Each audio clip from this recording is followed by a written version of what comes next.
有些中国人生活不好、贫困，或者是受到不公平的待遇这种事情。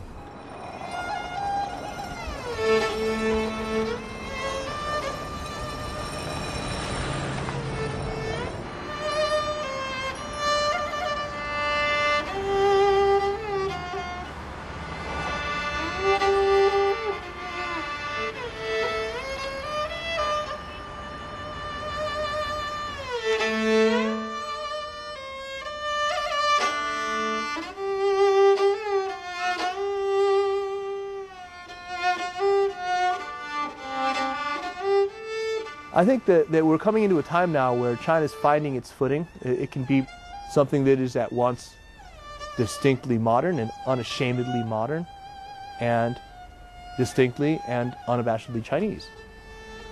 That's the movement that I want to be a part of.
So I've just traveled to two of the world's most populous countries, India and China, where no major metal bands have ever toured.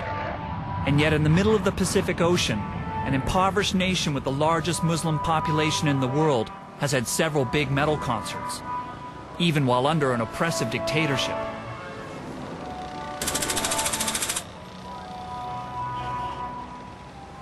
We're now facing the fifth or the fourth the biggest population in the world, with nearly 300 million people living in Indonesia.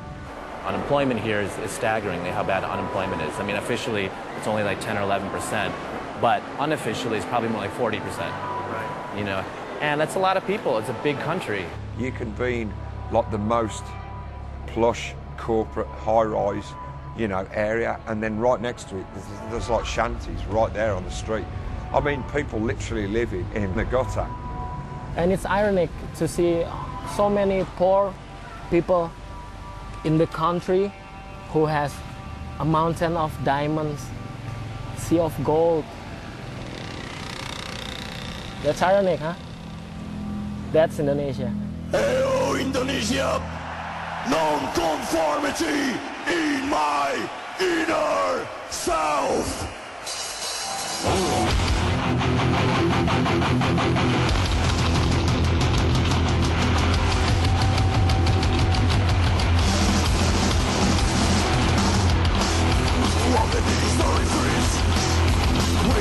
In my mind, fears torn the world.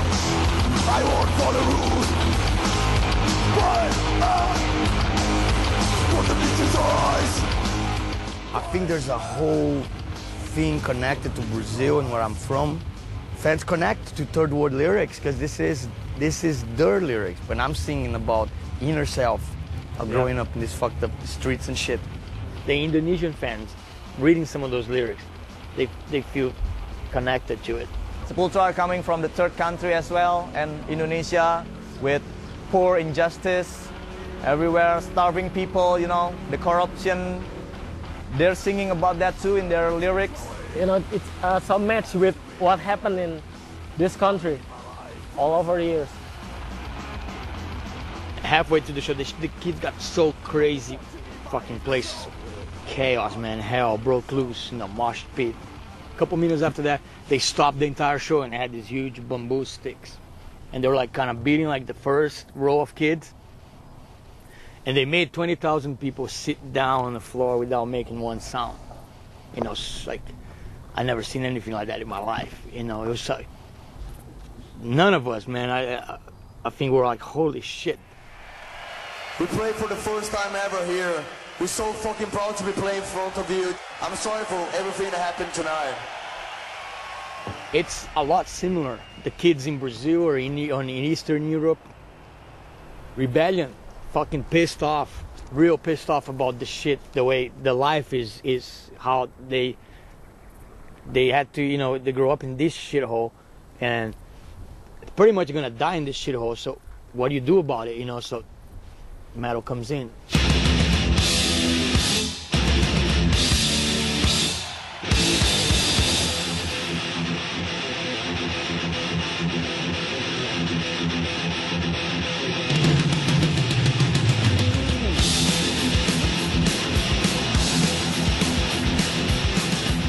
People were coming from everywhere, from Jogja, from Surabaya, even from Bali. Everyone from Medan, people come just to see Metallica. I have to sold my father's shoes so I can afford the tickets. So yes, of course, I have my father's angry at me. I remember driving to the gig. There were a fuck of a lot of people outside, and the stadium was in a very rich part of Jakarta, where a lot of the politicians and a lot of the old money family lived. So here were thousands and thousands of young kids with a lot of kind of adolescent that, you know, and Metallica was on the other side of these stadium walls, and we were playing and a bunch of people couldn't get in and so on. And then obviously pretty much all hell broke loose out there.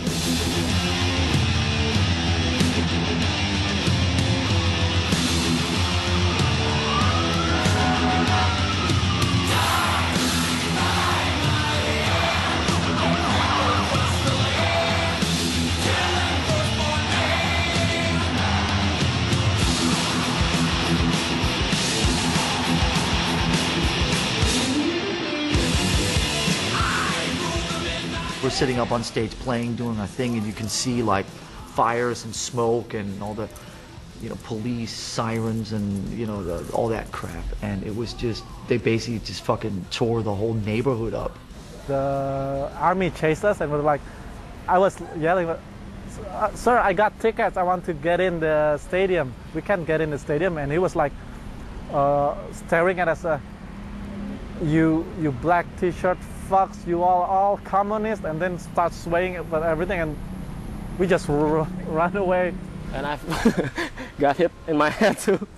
Even I got the ticket, they just hit everything. No matter whether you got ticket or not, they just hit everything.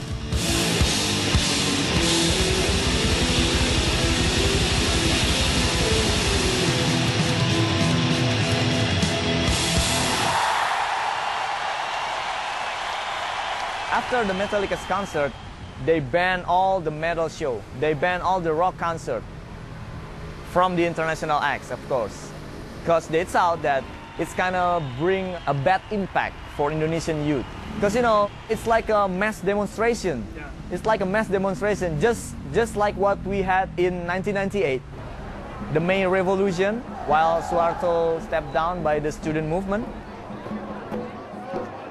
After Suharto stepped down, there was some sort of unleash of this, like holding back energy that during Suharto era you cannot really express.